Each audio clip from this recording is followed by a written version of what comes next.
Oh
मुलींना ज्या पतीचा नवरा जातो ना, ज्या स्त्रीचा पती जातो ना, त्या स्त्रीला, त्या मुलांना, त्या मुलींना जीवनामध्ये खऱ्या अर्थाने किती दुःख भोगावं लागतं याची जाणीव खऱ्या अर्थाने त्या कुटुंबातल्या व्यक्तीला, मुलांना होते, मुलींना होते, नातवंडांना होते, नातींना होते, पत्नीला होते. केव्हा हो? त्या कुटुंबाचा खऱ्या अर्थानं बाप गेल्यानंतर, घरात करता पुरुष गेल्यानंतर. मग हे रामदास बाबा खऱ्या अर्थानं कसं जीवन जगले?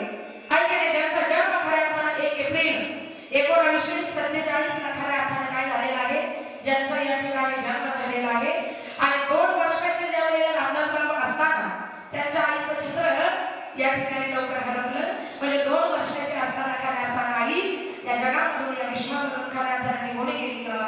ज्याची आई जीवनामध्ये लवकर जाते, बिना आईच्या माये विना ज्या वेळेला लेकरू वाढत असताना त्यावेळेला समोरचे मुलं मुली आपल्या आईला आई म्हणून हाका मारतात. समोरची आई आपल्या लेकरांचे लाड पुरवते, पण माझी आई हयात असते ना, तर माझ्या आईने सुद्धा माझे लाड पुरवले असते. याची जाणीव खऱ्या अर्थाने केव्हा होते हो? आई गेल्यावर खऱ्या अर्थाने या ठिकाणी होत असते. अशी त्यांना सुद्धा या ठिकाणी आपल्या आईची खूप मोठी काय उणीव या ठिकाणी भासलेली असेल. कारण आईचं शब्द लवकर हरवलं. जीवनामध्ये लहानपणापासून अगदी दुःख म्हणजे अगदी दुःख त्यांच्या जीवनामध्ये या ठिकाणी यायला सुरुवात झाली. कारण आई गेल्यावर किती रडलं, किती ओरडलं, किती तेव्हा येईल का? आई म्हणून कोणी, आई सहाकार ती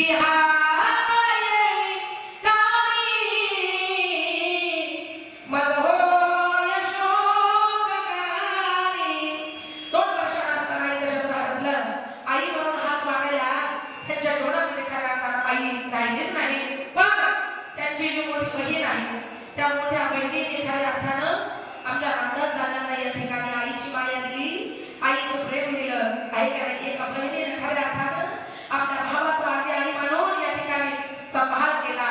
गोड असं बहीण भावाचं नातं चांगलं जपलं. आहे का नाही? आणि मानावं लागेल या नात्याला.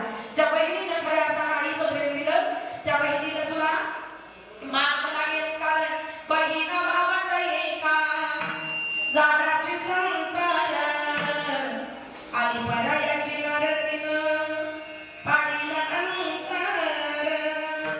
बहीण भावंड दोघं चालले देवाला, संग घेऊन गाईला बहीण पुसली भाताला. बहीण भावंड एका भाकरीचा गाला, आईच्या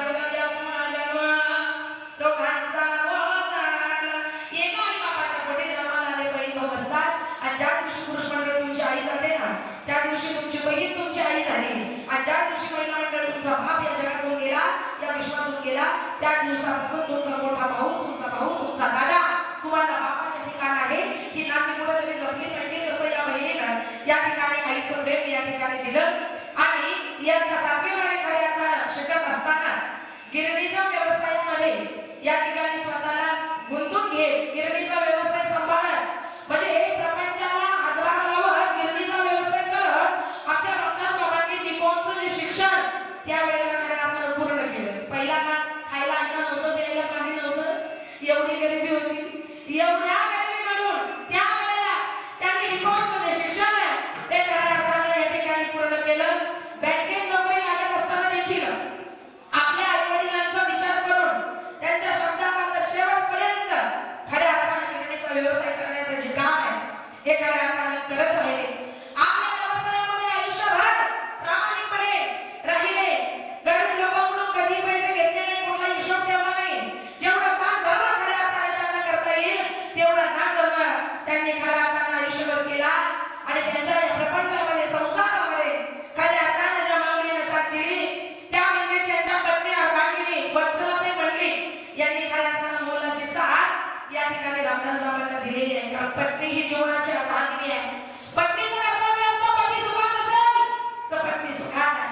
आणि पत्नीच्या डोळ्यामध्ये, पतीच्या डोळ्यामध्ये पाणी असेल तर त्या स्त्रीच्या डोळ्यामध्ये पाणी आहे. एका स्त्रीचं जीवन आहे. नवरा सुखात असेल तर ती सुखात आहे, नवरा दुःखात असेल तर ती दुःखात आहे. जसं पतीच्या सुखामध्ये सुख मानून वत्सला आईने सुद्धा कष्ट करून त्यांना मुलाची साथ दिली आणि दोघांनी खऱ्या अर्थानं आपल्या कुटुंबाची जबाबदारी उचलण्याचं जे काम आहे ते खऱ्या अर्थानं त्यांनी केलं. आणि सगळ्या कुटुंबाची या ठिकाणी आपल्या पत्नीकडे सोपवण्याचं या ठिकाणी काम केलं. दोघांनी मिळून सर्व कुटुंब बरेच वर्ष या ठिकाणी एकत्र बांधून ठेवलं. त्यांचा स्वभाव खूप शांत होता.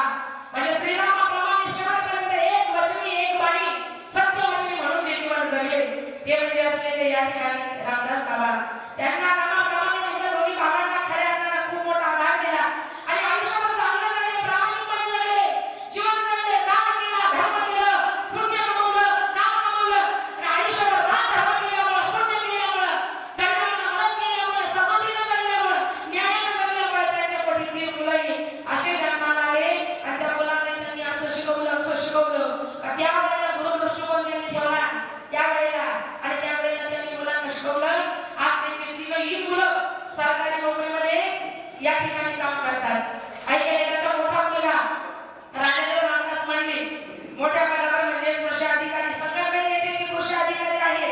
त्यांचा मोठा मुलगा या ठिकाणी राजेंद्र बसतील आणि त्यांचा जो या ठिकाणी दुसरा मुलगा या ठिकाणी आहे राजेंद्र रामदास मांडले हे सगळ्याकडे येथे मोठ्या पदावर आहे, कृषी अधिकारी आहे. त्यांची मुलगी मनीषा पहिला सांगा या सुरत जिल्हा परिषदेकडे प्राथमिक शिक्षिका असून ज्ञानदानाचे कार्य करतात आणि त्यांचा सर्वात लहान मुलगा नितीन रामदास मांडले पुणे येथे कृषी महाविद्यालय कृषी पर्यवेक्षक या ठिकाणी आहे. म्हणजे दोन्ही मुलं उत्तम कैलासवासी लालाशेठ विहार विद्यामंदिर राहुरी येथे माध्यमिक कडे प्राचार्य पदावर ते सुद्धा नोकरी करतात. म्हणजे सगळी मंडळी या ठिकाणी सरकारी पदावर आहे.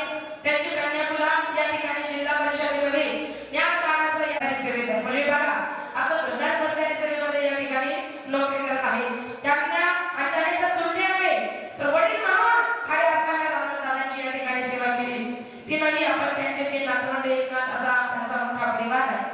म्हणजे एक उत्तम मुलगा, एक उत्तम भाऊ, एक उत्तम पती आणि एक उत्तम जबाबदार नागरिक म्हणून एक उत्तम सासरे, एक उत्तम मामा आणि पुरुषाच्या ज्या जबाबदाऱ्या आहेत त्या रामदास बाबांनी प्रेमानं, न्यायानं, नीतीनं खऱ्या अर्थाने निभावल्या. यामध्ये खऱ्या अर्थाने शंकाच नाही. एक उत्तम आजोबा, एक उत्तम काका, एक उत्तम चुलते, एक उत्तम वडील, एक उत्तम मामा, एक उत्तम काका, एक उत्तम मित्र ज्या ज्या जबाबदाऱ्या आयुष्यामध्ये आल्या त्या त्यांनी खऱ्या अर्थाने चांगल्या पद्धतीने पार पाडण्याचं काम केलं. आणि याच्याही पुढे जाऊन सांगते का त्यांची जी मुलगी आहे ज्या वेळेला आमच्या ताई खऱ्या अर्थाने या ठिकाणी बीएड सुटल्या आणि बीएड सुटल्यानंतर एका बापाला खऱ्या अर्थाने किती आनंद व्हावा, एका बापाला खऱ्या अर्थाने किती आनंद व्हावा की माझी मुलगी या ठिकाणी बीएड झाली. ऐकले त्यावेळेला अख्ख्या गावाला खऱ्या अर्थाने दादांनी काय वाटले या ठिकाणी पेढे वाटले होते. म्हणजे मुलीचं कौतुक करणारा प्रामाणिकपणे जर कोण असेल तर त्याचं नाव म्हणजे उरावती माया त्याच्या काया मेघाना दाखविला नदी कोण डोळ्यात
केलेली असते बाबा, त्याचं नाव म्हणजे कुटुंबामध्ये असलेला बाप आहे. आणि एक बापाचं जीवन हे राजासारखं असतं. एक बाप खऱ्या अर्थाने राजासारखं जीवन जगला. 1947 चा काळ काय काय आठवतो प्रसंग. त्या सालीच मला वाटतं 15 ऑगस्ट 1947 साली भारत देशाला काय मिळालं? काय मिळालं?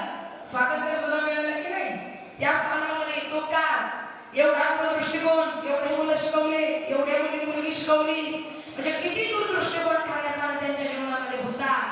किती खऱ्या अर्थाने शैक्षणिक विचाराचे उत्तम संस्कार, आईचं प्रेम, आईचं छत्र लवकर हरवलं तरी जो पुण्याचा साठा खऱ्या अर्थाने आयुष्यात जमा केला असेल, त्या पुण्याच्या बळावर आपल्या लेकरांना शिकवण्याचं काम, सरकारी सेवेमध्ये लेकरांना लावण्याचं काम खऱ्या अर्थाने रामदास बाबांनी केलं.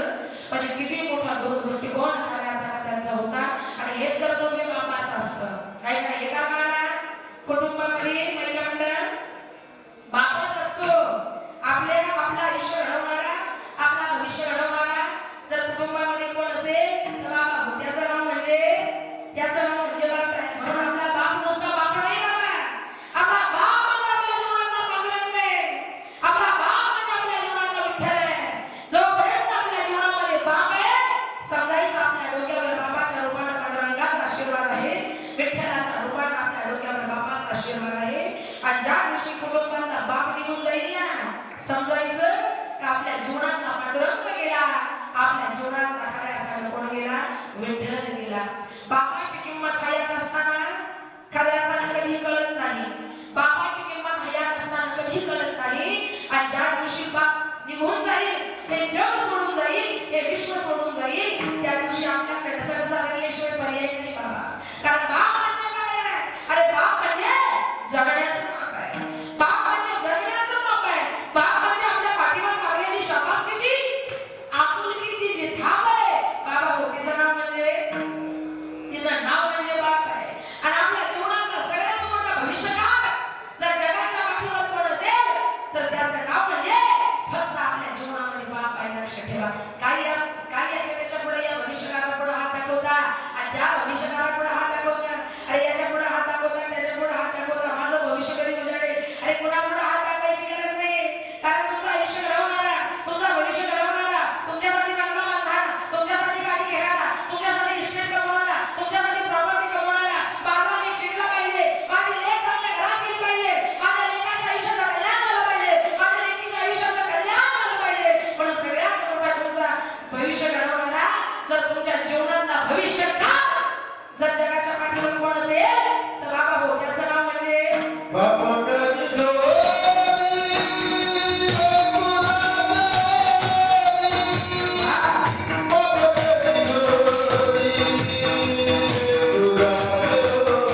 कधी कधी बाप पाठीमागे हाका मारतो पण पोरग बाकी पुढे चालतो.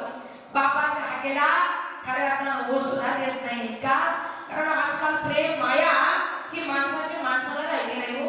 माणसाचं प्रेम माणसाची माया मुख्या जनावराला कळाली पण माणसाचं प्रेम खऱ्या अर्थानं माणसाला कळत नाही. हे कलियुगातलं सगळ्यात मोठं दुःख आहे. हे कलियुगातलं सगळ्यात मोठं महिला दुर्भाग्य आहे. अरे आपला बाप ज्या वेळेला मागून हाका मारतो त्यावेळेला पोरग बापाला किती हाका मारला ऐकून नाही ऐकल्यासारखं करतं आणि पोरग बाकी पुढं चालतं. कारण मी काय ऐकलंच नाही. ऐकाय आज बापाची किंमत पोटच्या पोळाला कळत नाही पण मुख्य प्राण्याला नक्कीच कळते.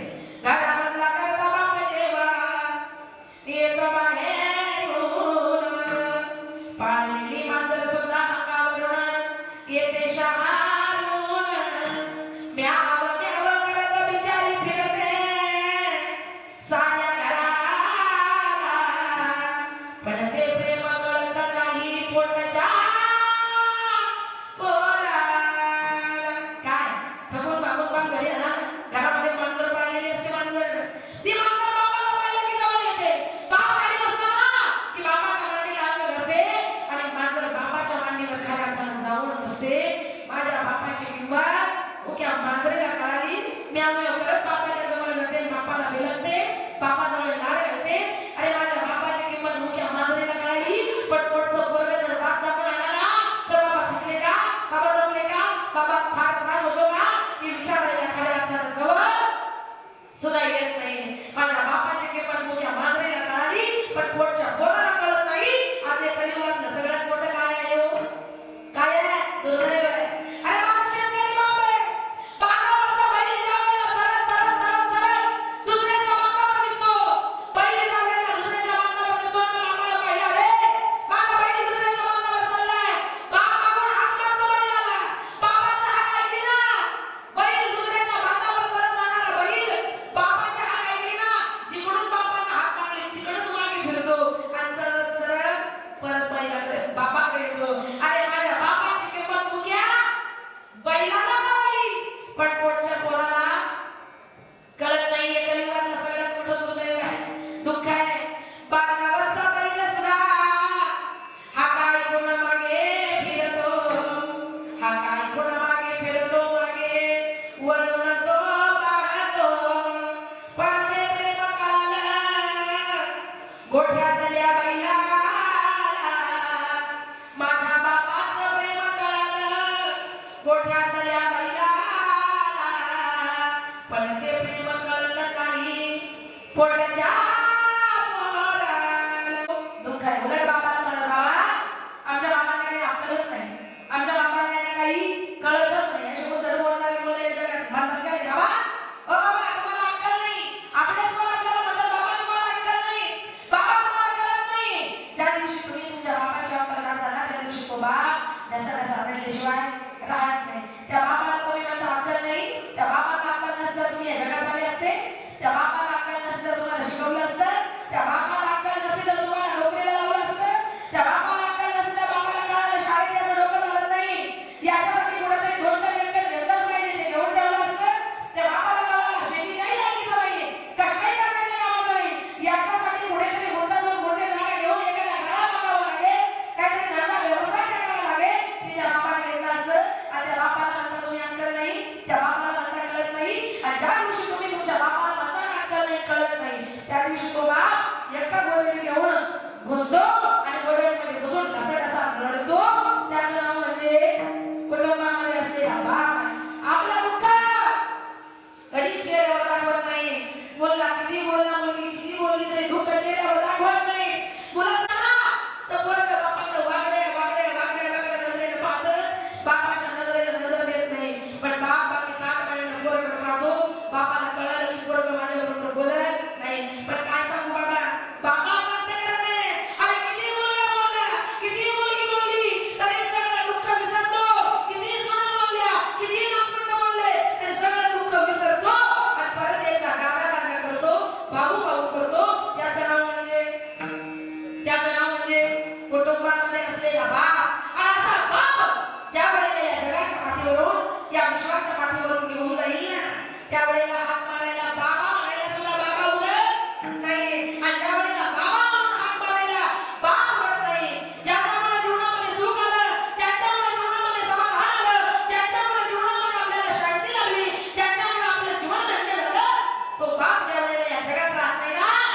त्यावेळेला त्या कुटुंबाच्या परिवाराच्या डोळ्याला खऱ्या अर्थानं पाणी आल्याशिवाय रडावं लागतं.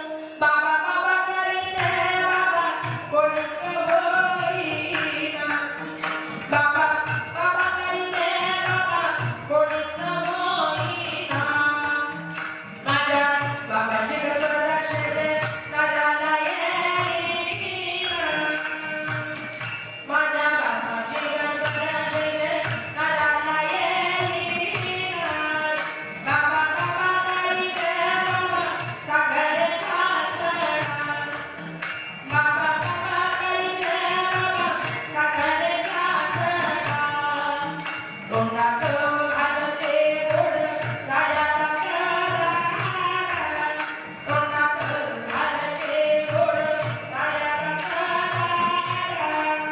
बाबा बाबा करीते बाबा सुखाचा सागर. बाबा बाबा करीते बाबा सुखाचा सागर. त्याच्या कर्तृत्वाचा लक्ष घालला रे.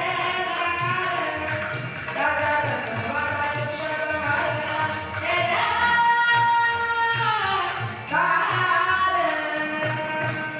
काय आणि एकदा का कुटुंबातून बाप गेला काही दिशा सोन्या झाल्याशिवाय राहत नाही. आणि बाबा म्हणून हाका मारायला बाप पुरत नाही. त्यावेळेला कसं सरणावं लागतं. बाबा बाबा करीते बाबा कोणीच होईना. माझ्या बाबाची सरळ शेजे नराला येईना. शेजे नराला येईना. महिला म्हणलं तुम्ही मला सांगा, तुम्ही धर्म मंडपात बसला, चांगला नवरा, चांगले सासू सासरे, चांगलं कुटुंब, चांगला परिवार तुम्हाला मिळाला. कोणामुळं कोणामुळं मिळाला? फक्त आपल्या बापामुळं. आपण सगळे झालो कारण आपल्या लग्न जमवणार बा माझ्या लेकीचं कल्याण झालं पाहिजे. आम्ही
मी आले. गीतेमध्ये श्लोक आहे, जातस्य ध्रुवामृत्यू ध्रुवाजन्म मृत्यू सजन तस्मात् परि हरिहर्ते नत्वं शोचितुमर्हसि. जो जन्माला आला तर प्रत्येकाला म्हणावं लागतं, बाबा यामध्ये शंका नाही, तर तुम्ही आले तर मी आले. सगळ्यांनाच आलायचं आहे, आई सगळ्यांनाच जायचंय. कोणी या ठिकाणी राहणार नाही. पण जोपर्यंत हयात आहे तोपर्यंत माणसाला कसं जगलं पाहिजे? चांगलं जगलं पाहिजे. कारण जो जो जन्माला आला तो या संसारामध्ये खऱ्या अर्थाने राहतच नाही.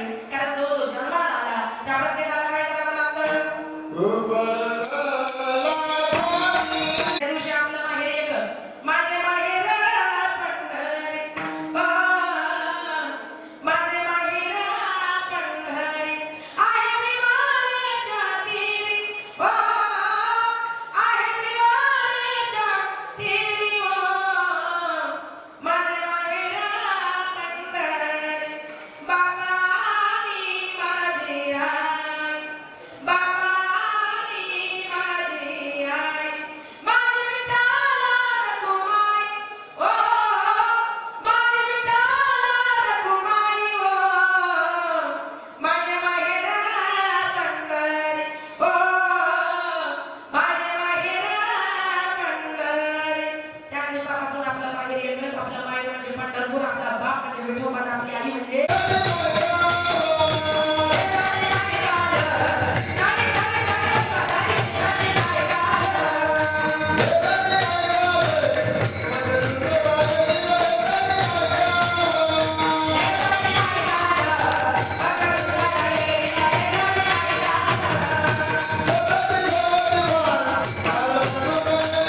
हे जीवनामध्ये फार मोठी अवघड गोष्ट आहे. महिला म्हणतात पती शेवट नाही का. तुम्हाला एक शेवट सांगते मी. या जीवनामध्ये आपल्याकडे पतीला काय म्हणतात? परमेश्वर मानतात. काय म्हणतात? पतीला देव मानण्याची प्रथा आहे. पतीला परमेश्वर मानतात. वत्सलाईच्या जीवनात आज पती गेला. भातुकलीच्या केला मदरी राजा आणि राणी अध्यावर पिता मोडीला आदरी आज वत्सलाईचा डावार देऊन मोडल्या. तिसरी पतीसाठी साजरी येत असते. पतीसाठी जीवन जगत असते. ज्या पतीसाठी आई बाप भाऊ बहीण सगळं घातलं होतं सगळं पती सोडून येते. आता पतीसाठी जीवन जगते आणि तो पती तिच्या जीवनातून जातो ना. त्यामुळे तिला ढसढसाकडे आता लढावं लागतं. आणि पतीला आपल्याकडे परमेश्वर मानतात. म्हणून तुम्हाला एकच सांगेल शेवट जातात नवरा बायकोचं नाते नीट जपा. पतीला आपल्या समजून घ्या. का? कारण जोपर्यंत पती आहे तोपर्यंत कपाळाला कुंकू आहे. जोपर्यंत पती आहे तोपर्यंत गळ्यात मंगळसूत्र आणि जोपर्यंत पती आहे तोपर्यंत बोटात जोडवी. आणि हे देण्याचा अधिकार तोपर्यंत आहे का जोपर्यंत जीवनामध्ये आपला पती महिला म्हणतात नवरा आहे. आणि ज्या दिवशी पती जाईल त्या दिवसापासून पती गेल्या वरती कळेला कुंकवाचे मोरा. पती गेल्या वरती कळेला कुंकवाचे मोरा. मुला मुलींना कळणार येईल होता बापाचा रोज. मुला मुलींना कळणार येईल होता बापाचा रोज. आधी दारू कमी समजा बाबाचा विठ्ठल महाला. त्या दोन दैवतांपोटी कुणाकुणाने जन्म घ्यावा आपण सतो. कुणाच्या ध्यानीमनी पाप माझा वेदना झाली. आई सगळ्याकडची बागोल बाबा सगळ्यावर जगाली काकडी करून तुकडे पडून जगले नाही माझाली का.